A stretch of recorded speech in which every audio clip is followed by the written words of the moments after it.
Когато четем, когато се молим, когато гледаме нещо по телевизия, когато четем Библията, кой е за нас Христос? Евреите още го чакат. Чакат Месия. А на теб и на мен Бог се откри. Той не е дошъл да ти имаш луксозна кола или луксозна къща. Да, благославя трудът на ръцете ти. Целта на Бога да изпрати своя син, ти да повярваш и да бъдеш спасен. Целта на Месията да донесе спасението за човека. Защото вчера се съгласяваме с думите на Митко, че един ден, искаш или искаш, искаш или искаш, може би искаш да го изпуснеш, да го минеш, да го пропуснеш този момент. А този момент ще дойде. Всеки ще престане пред Бога. Не е обязателно да чакаш старост, обелени коси. Бог ще се чука на сърцето на всеки човек. Защо блудният син трябваше толкова да проблемиш години, толкова да си ходиш там със своите приятели, да идеш от рожковите, вече накрая да стигнеш до там, че нямаш какво да идеш. И после в един момент идва съзнанието, че там някъде има моя баща. И добре, че му дойде съзнанието, че той се върнал към баща си, а бащата постоянно стоял и го чакал. Така и Бог. Той не е насилник, а стои и чука до твоето сърце. Целта да дойде на тази земята, да се роди. Само в Него имаме прошка, само в Него може да бъдеш сигурен.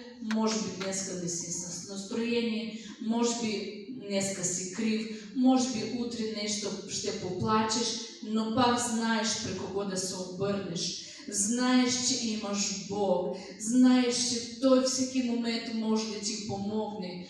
Ако даже трябва да минеш долината, Той ще бъде с тебе, като пяхме тази песен, и за тебе, и ще бъде с децата. Много грешно правят хората. Бог винаги е с мен. С децата ми. А децата къде са? Децата с Бога ли? Те са с Бога ли? Много е грех това. Не можете.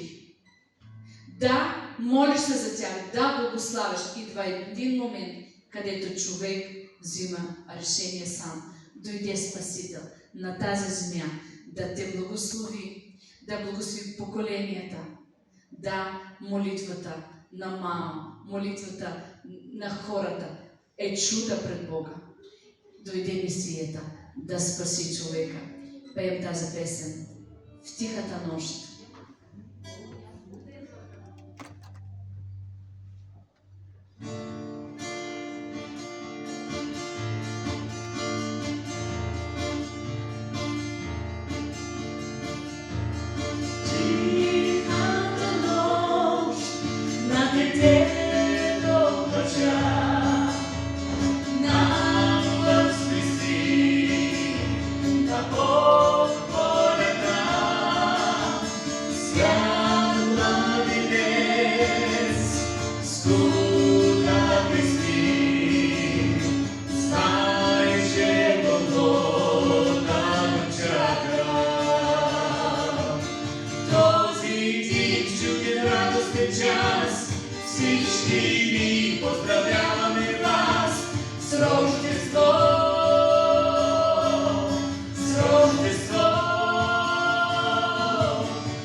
Всички ни поздравяваме вас с Рождество, с Рождество. О, наш Исус, слава на Теб, Ти бе роден на тази земя.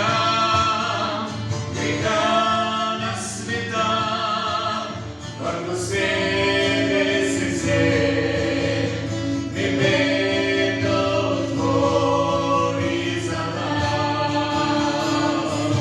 В този тих, чуден, радостен час всички ни поздравяваме вас с Рождество, с Рождество. Този тих, чуден, радостен час всички ни поздравяваме вас с Рождество, с Рождество. Този тих, чуден, радостен час всички